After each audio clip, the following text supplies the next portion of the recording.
and good evening. Welcome to another edition of Coach's Corner here on the Highliner Activity Network. Of course, in our confines of the Highliner Activity Center, back in our little nook and our little part of the world. And of course, took last week off. I was getting over a little bit of an illness. No, not that one.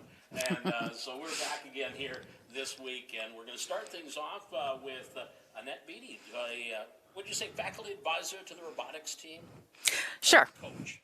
Yeah, or all of the above. All of the above. Sometimes mom, right? Yes. Yep. Exactly. Well, a new year for robotics starts this weekend, and a meet coming up. And is it kind of fun for your first meet to be hosting?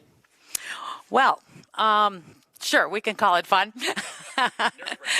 It's a little bit nerve-wracking. You know, going to that first meet, you kind of get a little bit better understanding of how things actually work, and like, oh, okay, yeah, our strategy needs to be tweaked a little bit, and you just kind of get that warm feeling about how it really, really works. So we don't have that. We were supposed to be in Groton, South Dakota here a couple weeks ago, and it was that illness that canceled that meet for them, unfortunately.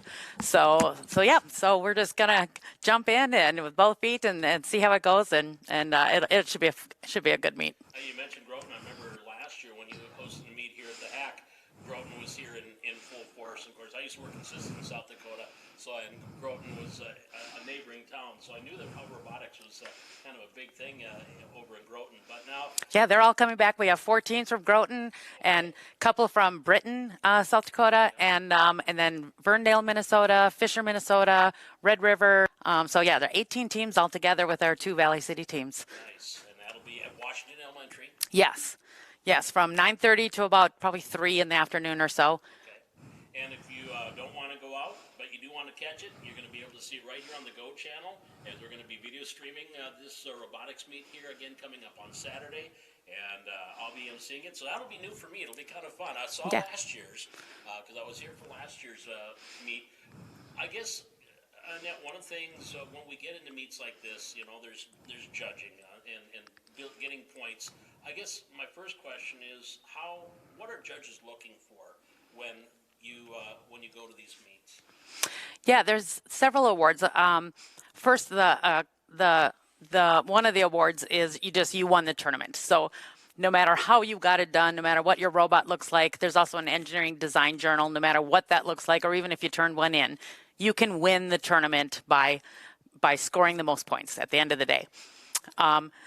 But there's also other awards, and one award that's bigger than the tournament champion is called the Excellence Award, and that means that you did well in the tournament. You maybe didn't win it, but you did well, and you also have a great robot, and your team was interviewed by the judges, had a great interview. They know their robot. They can explain their struggles. They know their each of their teammates' roles and can explain that. They can speak articulately to the judges. And then there's the engineering design journal, and we'll have judges that will go through all of those journals and see if did they go through the engineering design process? Did they write down their struggles? Did they write how they made their improvements? Did they write down their strategy? And did they is there a picture of their code in there? And how did they use code? And do they have autonomous programming at the beginning? And so did they explain themselves well? So that's in there. So they're all of that goes together, and it has the Excellence Award will be the top award. And then there's also a design award for those that built a good robot, and then a judges award for it's kind of their flexibility for whatever they think. Maybe they weren't the top team, and maybe they weren't the best robot, but there was something about them that was award worthy.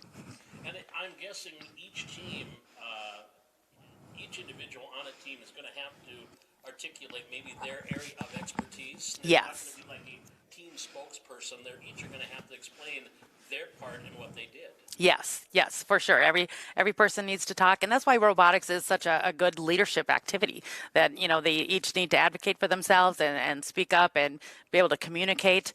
And speaking of communicating, when part of the strategy of all VEX robotics every year, regardless of the game, is that they are paired randomly with another team. So it's always 2 against 2, and that team that you're paired with changes, and you probably have 8 of these qualifying matches where you're with a new team 8 different times. and you and that team get the same score, no matter if their robot moved or not. So you have to kind of go, and you have a list, and there's a schedule, and you go and you find that team, and you kind of talk about what are their strengths and where does your robot need to be to start out to make sure that your program works with their program. And so there's a lot of these kids just have to go out of their comfort zone and go visit with these other teams. And then after the qualifying matches, you are ranked. So your points are gathered, and at the end of that, you're ranked first, second, third, fourth through 18th place, and the top team gets to pick who they want to go into the rest of the elimination tournament, and that is their alliance for the rest of the tournament. So again, they go and they communicate, they negotiate. Teams, of course, the teams 1, 2, 3, and 4 all want to be with number 1, and so they'll go and visit with them and talk about, but our robot can do this, and since yours does that, and we're a good complement, and so it's really interesting, and I just think it's great leadership skills that they get from being a part of VEX Robotics. Well, we have 2 teams here at Valley City, and one of the members is our technical director tonight, Jaden Johnson. I swear, Jane, I'm going to tell you to take your mic off, and you're going to have to talk here eventually. But anyway, we won't make you do it tonight. But now, I guess, with the teams, what are our team names? I think, Furious George is one. Yep, that's Jaden's and Asta Jewett and Yu Zhang. That's their team. And then the Mystery Machine is Jackson Haugen, Colby Jett, and Isaac Abrahamson. Oh, those of us that are old enough to remember Scooby-Doo. Yes, yep. The Mystery Machine, yes. Yep, that's what they had in mind. Well, good. Well, I guess it is this generation. Scooby-Doo's forever. It's never going to go. That's right. I remember in past, like last year, the game was always picking up blocks and stacking blocks. But you said now this is every year it's something different. Yes. And in April at the big Worlds competition, the new game is revealed, and it's the same game throughout the entire world for 1 year, from April to April. And this year there's little purple rings that are kind of odd shaped, and then these weighted goals. There's it's red team versus blue team always, and so there's 2 red weighted goals, 2 blue weighted goals, and then 3 yellow neutral goals that you want to go and steal, and you have 2 minutes to get those over to your side. And then there's also like kind of a teeter-totter, and if you can drive your robot up there and your alliances, if you can both get up there and balance on that teeter-totter and take some of the weighted goals with you, I mean, it all adds up to more points. So you mentioned in April is when they come up with this, and so does that give the teams time to, because now they got to get that robot built to specify this particular game? yes. Does it take 5 months, 6 months? it You have the summer off. It certainly can. And some teams, it isn't just school teams. There's homeschool teams and 4-H teams, and so yeah, there's definitely teams that start, end of April. They are on it. That's for sure. And if people didn't know, Valley City Robotics have been very successful over the at least in the 5 years that I've been around Valley City and Valley City High School. It's always been a successful thing. So the pressure's on. Yes. And the rest of the guys to keep that level up. But is it a fun competition too, even amongst the 2 teams within the school? Oh, for sure. Yeah. All of the teams, and we've done this, since I've been here, and this is my 5th year, and every single team has helped out every other team. I mean, they give them advice. They, will share parts. They will cut things for each other. They'll, it's like, we found this. They'll help code for each other and, show them things. So yeah, it's always been a really good, positive program. They'll also, our high school kids will go down and help our elementary kids, or not elementary, but junior high kids. Yeah. And help them with some build ideas and coding ideas. And so, yeah, it's always been a really nice group of kids that are always working together. And I've been back in the back room where they build these, and it would be a machinist's dream to get back there and get their hands on some little goodies that they have. Basically, yes. It's the erector set for big kids. Yes. Yep. That's what it is. That's what it is. Yes. Yeah. They have a lot of fun, and it gets a little messy, so it's nice that we have our own room just for high school robotics. Well, again, that is coming up this Saturday. It'll get started around 9:30. So our coverage will be around 9:15. You can, again, watch it here on the Go channel. The robotics meet coming up from Washington Elementary. So if you want to get out, come on over and watch it and see it in person. Or, again, you can always always watch it here on the Go channel live, or we'll have it archived and you can watch it later on.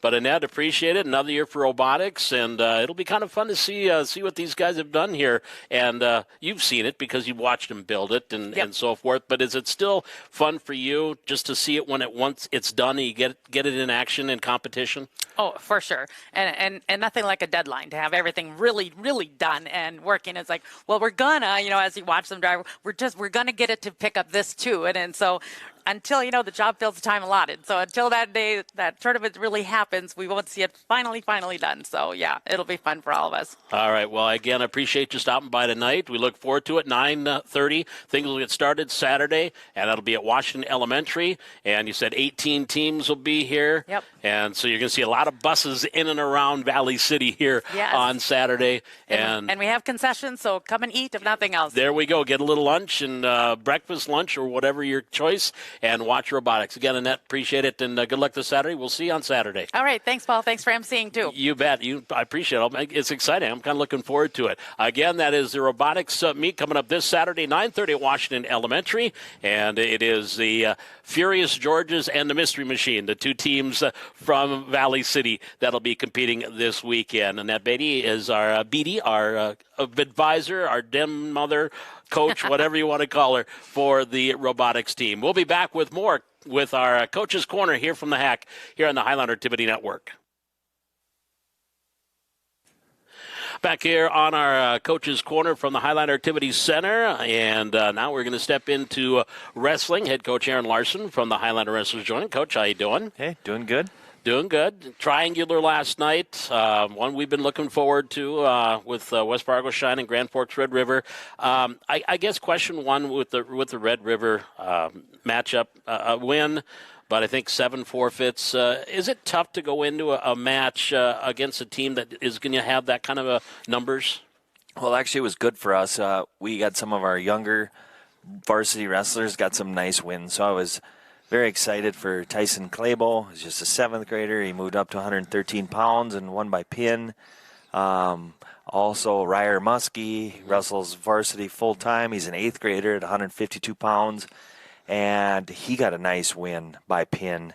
And so the Red River Duel was good for those kids, and the rest of our team rolled pretty hard. But I was very happy with the way our 7th and 8th graders are coming along. And Jonah Redfern got a chance. Yes, he didn't win, but he got a chance to get on the varsity mat here last night. Right. When you're an 8th grader and you're at those middle weights where Ryer and Joshua, I call him Little, so his brother was Big Red. So anyway, when you're in those middle weights and you're an 8th grader, it takes a lot of heart and it takes a lot of toughness. So I'm just proud when he wrestles hard and he does the best that he can. Well, then you got a chance to take on West Fargo Cheyenne, and it was two teams undefeated coming into the match last night, both teams, because then they defeated Red River in the middle match. And what were you expecting? And did you know enough about what the Mustangs and what you were going to expect and see? Yeah, it was a good duel. Unfortunately we lost, and it's our first EDC loss in about 3 years. So 32 in a row is what I came up with. Okay, so I knew it'd been quite a few in a row, and I'm hoping in the end it's good for our team. They showed a lot more heart than we did.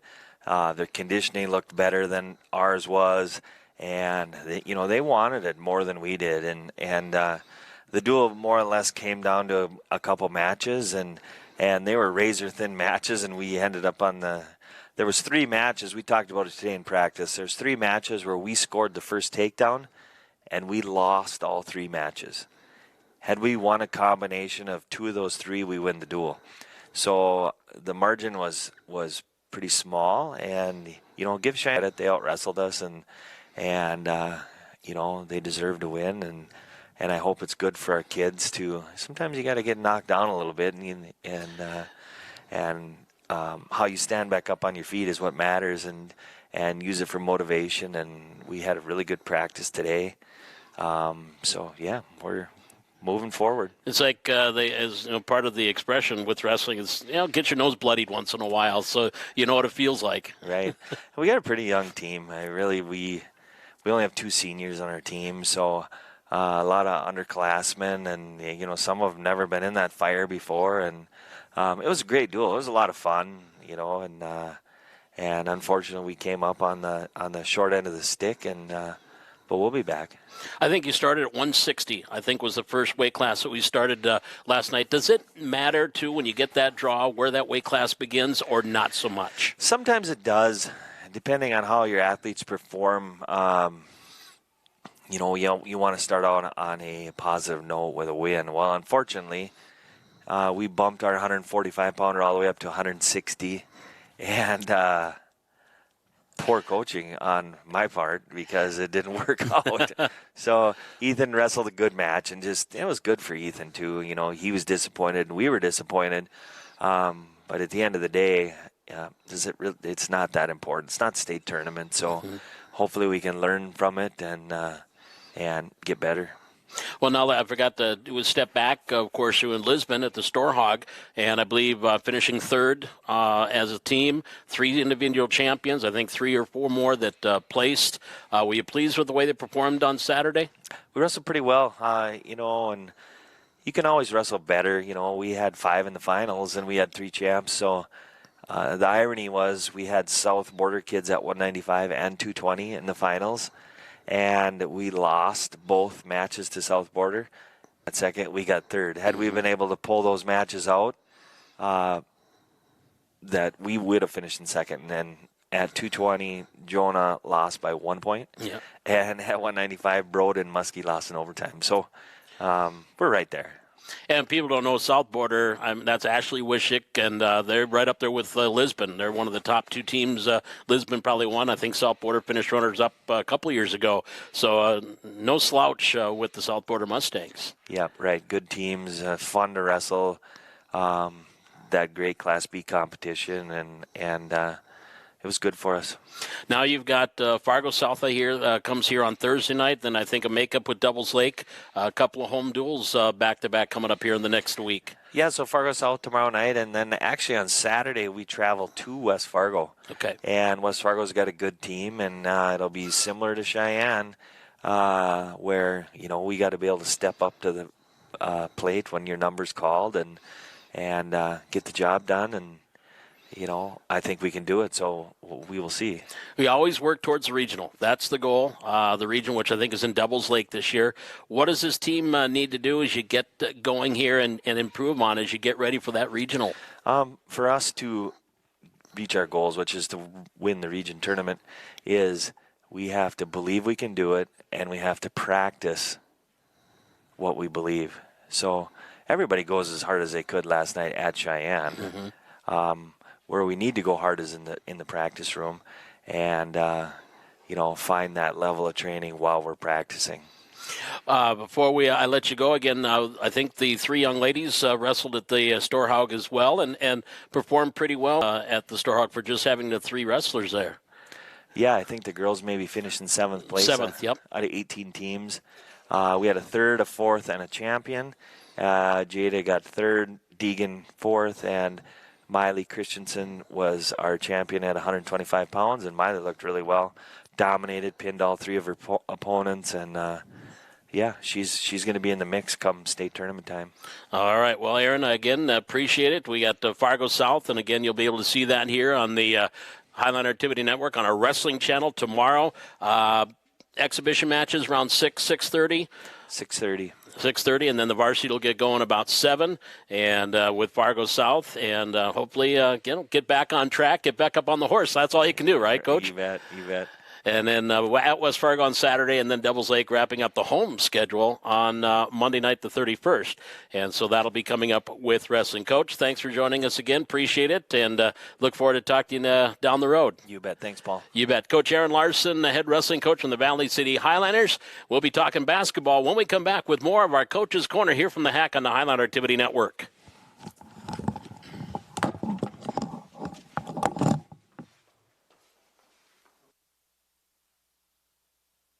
Back here on Coach's Corner from the Highline Activities Center, and now we're going to step into girls basketball. Head coach Jimmy Howard joining us from the Highliners. Coach, hello there. How's it going? Going good, and yourself? Not too bad. Just trying to stay warm. Well, it's going to be the tale for the next 3 weeks, is 3 months actually trying to stay warm. Last night at Fargo North against the Spartans, I believe 50-41. The final, just your thoughts on last night's game with Fargo North. Yeah, we didn't play well in the first half. That's no secret on that. But we came out in the second half, really worked our butts off. We got it down to 7 a couple times. And I was really proud of the girls' effort in the second half. The first half was a half to forget. Just nothing went right. We couldn't do anything right. So second half, though, we came out and played with some more intensity, some more urgency, and started executing a little bit on the offensive end. But the big thing was just how we locked down defensively in the second half a little bit better. And we got to work on not giving up some open threes, but we scout that game, and they haven't hit a three consistently in 3 games, and then they come out. I mean, it didn't matter, wide open threes, contested threes, they weren't making them the last 3 games, and then they come out and just start knocking them down against us, and then we didn't adjust very well to that. So I was proud of the second half of the girls put together. We outscored them 26-21, and hopefully we can build on that and carry it into our games tomorrow. Can you see, I mean, every coach is looking for that 36 minutes of solid basketball from the opening tip to the final horn. But is there something that you've seen in this team that you say, you know what, we have done something consistently well all year long? We've taken care of the basketball really well this year, considering we have new guards and positions. Losing Jaden, who kind of, was the one-all, be-all at the guard position for us. I expected maybe that we'd have a lot of high turnover games just as we got used to it, but we've done a really good job of taking care of the basketball this year. And then just our resiliency. We've gotten blown out in a couple games, but we really haven't been blown out in all of our games. Right. And we're resilient. We fight back in the second half. We don't quit. And I love that about this team. Are we winning a lot of games? No. But are we tough? I think so. I think we're making it tough on teams, and just the way the girls battle, I'm extremely proud of that. But as far as basketball stuff goes, really, we've done a really good job of taking care of the ball this season, even more so than I thought we would, and that's allowed us to be in games. Yeah. So. Shooting percentages, and that's another thing, too. You get good looks, but if the ball's not going in the hole, that's not the player's fault. They're doing what they can. It's that Murphy's Law, isn't it? Yeah, we are taking open shots. We are getting good looks, and they're just not falling right now. We have some good shooters on the team that really that's their role is to be shooters, and it's just not falling for them right now. And we're just, we got to learn how to not put that pressure on us and to forget about that miss and just go into the next shot and shoot it with confidence. I think right now, we have a lot of players that aren't shooting with a lot of confidence at the moment. And as soon as they start to get some to go in, the shooter sees the ball go in, then it goes in, and all of a sudden the confidence returns. It doesn't take much, but we got to see the ball go in the hoop a little bit more. But they're still fighting on the defensive end. They're still taking good shots. We're not just chucking up bad shots. So I know shooting percentage isn't great, but they're executing and getting quality shots. And we got to keep shooting at practice and just keep going, and hopefully they start falling for us, and once they do, I think we'll see a completely different team, because that confidence will rise and I'll lead to the defensive end. And there was a college coach that I knew. He led Augustana to a national championship a few years ago, Tom Billiter, and he had a philosophy: the only bad shot is the untaken one. Is that something you say, like, there's no bad shot? Is there, or is there? A contested shot early in the shot clock, a fast break, pull-up jumper, those aren't quality, those aren't high-quality shots.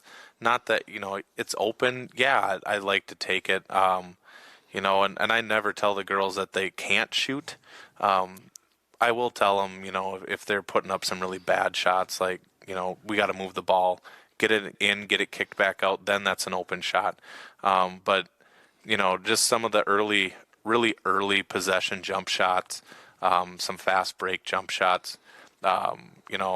I wouldn't say those are high quality shots for us. Right. We'd like to attack the basket a little bit more, get to the free throw line. That's another way to really, get your shot going, is see some free throws go in. So we've really been working on trying to get to the hoop, play in that little one-on-one on a fast break, but just taking quality shots, and hopefully they'll start falling. Davies coming up next. What do you expect out of the Eagles here? Oh no, we go to Devil's Lake tomorrow. Devil's Lake and then Davies. That's right. Davies. That's right. Back-to-back nights. That's right. We're back to back. So Devil's Lake just had a big win against West Fargo up there. I think they won by 10. So they're going to be playing with a lot of confidence. I like the way we played against Devil's Lake here. We gave up a little run. Otherwise, it was pretty much back and forth. And so hopefully we can duplicate that without giving up the run. And, maybe tomorrow night's the night the shots start to fall. But, I expect that we're going to be up there. They're going to play with a lot of energy. They're going to be aggressive. They're going to be full court in their presses. And we've just got to stay poised and execute and take care of the ball. And then Davies the next night, more of the same. Yeah. But just more kids on their bench. And so, it's kind of back to back. And I told the girls, with all the reschedules from stuff, 3 games this week, 3 games the next week, 3 games the following week, and then it's 2 and 2 on short weeks. I said, you guys want to play games, we're going to get a whole bunch of them right here. And it'll see how good your stamina is, and where you are condition wise, isn't it? Yeah, and that is the one concerning part, just because we're not as deep as some of the other teams. But having to play 2 teams that press nonstop back to back, and we're looking to pick up a little more full court and man. We're asking the kids to do a lot in back-to-back nights, but we're going to take it one game at a time. We're not trying to space it out and worry about 2 teams. We're worried about Devil's Lake tonight, and tomorrow, and then as soon as that game's done against Devil's Lake, we're worried about Davies the next night. So that's just kind of the approach we're going to take with it, and kids like to play games, and they're going to get to play a lot. They're going to get to see the floor a lot. All right, well, Jimmy, again, appreciate the time and joining us here tonight. Let's get, just get that W. That's the biggest thing. Let's just get another W, and then things will fall into place, won't they? Yeah, that's what we hope for. All right, Coach, thanks again. Appreciate it. Thanks. Go Highliners. That is Coach Jimmy Howard from the Highliner girls basketball team. We'll be back, and we've got Alex Quist from the boys team coming up as Coach's Corner continues here on the Highliner Activity Network. Back here on a Coach's Corner from the Highlander Activities Center, Paul McDonald here, Jaden Johnson, our technical director tonight. Boys basketball now on the agenda, and Coach Alex Quist joining us from the Highlanders. How you doing, Coach? I'm doing well. How are you? Fantastic. Beautiful day. Got to 30 degrees, but then that's over. But now let's talk hoops. Boys basketball last night against Fargo North, and a good Fargo North team. I mean, I think we talked about before, saw them play Davies tooth and nail not too long ago. Davies, of course, one of the top teams in the East. But last night, it seemed to me if you could have just gotten a couple of threes to fall in that first half, things changed a little bit differently, because when you're 0 for 10 from three-point land, you get 4 of those, it's a different game, different score. Oh, for sure. And it's not only three-pointers either. Basketball is a game of momentum and a game of runs, and that's why a lot of people say, if you're struggling shooting, you need to either get a layup or get to the free throw line. Sometimes you just got to see the ball go through the hole, and it does wonders for your confidence, and it just feels like you have a lot more momentum than you do. So there were lots of opportunities where it sort of felt like, if we just get 1 or 2 bounces or the ball goes through the net, then there's a higher likelihood that some of those other shots would have went in as well. It looked like from the shot chart, a lot of inside the free throw line in the paint shots that just you couldn't get. Like there was a lid on the basket. You couldn't get them to fall. You were getting the inside looks. It just wasn't going in. Well, Fargo North I think they're the most physical team in our conference, so I'm sure that played a role in it, where you can't really simulate stuff like that in practice with, they're just a really strong team. And so they bumped us off our path a lot. And so that's something that, until you face it, sometimes you don't really know how to react to it. You're not prepared for it in a way. And so I think their strength really affected our inside looks. We maybe just got off balanced a couple times, but I was happy to see that we didn't, we're going to shoot 3-pointers, but I don't think we relied on the outside shot as much as we had in the past. Because when shots aren't falling like they didn't last night, you got to find a way to either get to the free throw line or get something easy near the basket. One person I was just impressed with the way he played last night, Ari Brotrud, comes off the bench, 6 rebounds, couple of assists. I think he had 6 boards in the JV game, so in a span of what would have been a full night, he had 12 rebounds. But Ari came in and really gave it a great spark on the boards. Yeah, and I told him when he came out for the last time, he absolutely changed the game when he was in. I talk about how North is a physical team. Well, they're not going to out-physical Ari. No. They're not going to push him around.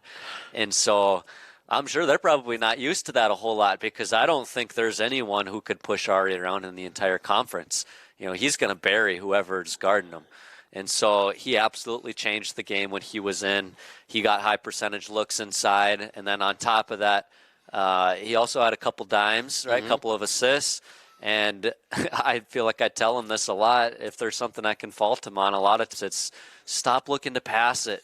Unless you just have no look at a shot, I mean, that's when you kick it out. But you need to look to score. And so I think he took 7 shot attempts, and that's the most he's taken. And so that was good to see that even after missing a couple, he was still going at the rim looking to score. And he brings energy, too. He brings a lot of emotion and energy out there, and I think the rest of the guys feed off that. Yeah, and we made it pretty clear when Ari's in the game, we want him to get the ball. I mean, he's just one guy that I have full confidence that when he gets the ball, that something good's going to happen for us. Puts pressure on the defense. We get the ball inside, and he's either going to get a high percentage look or he's going to give a teammate a wide open shot. Now you've got Davies, I think, coming up. You don't have that game like they do with the makeup game. You got Davies coming up here on Friday night. I guess this is a tough question, but I'll ask it anyway. Is there anybody that you've seen in the EDC better than Mason Clabo? That's a good question. I think when he's been at his best, him and Sem from Fargo North, when they're at their best, I think there's nobody better than those two. I'm not so sure I'd be ready to put him above Sem, just because Sem is also proven, even just last year at EDC first round, I mean, Sem scored, I think it was 25 points in the first half against Davies. As a freshman, and that's at the EDC tournament game. And so Clabo, obviously, he's leading the conference in scoring right now. He's the big-time threat. And, he's someone, he's going to be a tough matchup. At the end of the day, when you face good players, you just have to be prepared for them to make tough shots and move on. You can't let that get to you when they make a contested shot. You tip your hat to them and say, okay, if you're going to take tough shots the entire game, we have to live with it, but we want to take away the easy ones. We don't want to give up any layups or just catch and shoot, lick your chops and then fire one away because you got all the time in the world. We don't want any of those. And we did a good job against Sem just last night, taking those looks away, I think, for the most part. So that's something that tomorrow when we face them, absolutely, Clabo's he's a gifted scorer, gifted basketball player, and so we just can't give him easy looks. I'll ask you the same question I asked Jimmy. Is there something you look at your highliners and you say, you know what, all year long we have done this well? What would you say would be one thing that this team has consistently been good at this season? Well, this is something that coaches oftentimes tell me after games is, wow, your boys really work hard. Wow, you guys are tough, and so I think just that, and we even look, it's easy to work hard when you're playing well and when things are going your way, when you're winning games. And obviously we've had a tough stretch to start off the year, and there's only been a couple times throughout the year where I've said, okay, our effort isn't where it needs to be, and that's both in practice and in games. It's always going to slip up, but we hold ourselves to a high standard when it comes to working hard.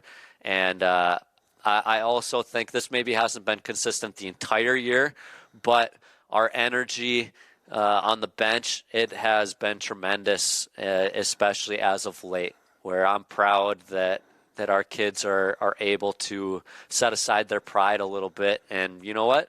When things go well, even if the scoreboard doesn't look very good, we've got kids that are going to support each other. They're going to, stand up. They're going to clap. They're going to try their best to provide some energy from the bench, and that's more important than any bystander would probably ever understand. You sort of have to be in that environment. You got to be a player, a coach, to really understand how big of a difference just bringing energy from the bench can. I mean, that can spark a team, no doubt. So, well, it's the bench is important at practice. The bench is important to spelling guys on the floor, and the bench is important as cheerleaders too. Absolutely, they are a vital part, whether you are always on the floor or not. Everybody on that the roster up and down is an important cog in Islanders basketball. Davies is the next important game, as we always talk about. The most important game is the next game, and that's Fargo Davies here on Friday night. And I know a lot of games here coming up as well for you guys, but it's just one at a time. And what's going to be key now for you on Friday night? Definitely taking care of the basketball. First time we faced Fargo Davies, I believe we had 20 turnovers going into halftime. Yeah. And so we know that they're going to come up in there. I'm sure they're going to do the same thing. They're going to press. And so luckily we've been facing teams that have been pressing lately. So that's been able to give us some reps, some practice, taking care of some of the things that we need to get better at. Spacing, ball handling, having our eyes up, meeting passes, just a lot of little things that can help prevent those turnovers, and then being able to convert those and getting high percentage looks on the back end of it. All right, well, Coach, appreciate the time as usual, and good luck here on Friday night. Thank you. Appreciate it, Paul. You bet. Coach Alex Quist from the Highliner Boys Basketball will come back and wrap things up here on tonight's edition of Coach's Corner. This is Coach's Corner on the Highliner Activity Network.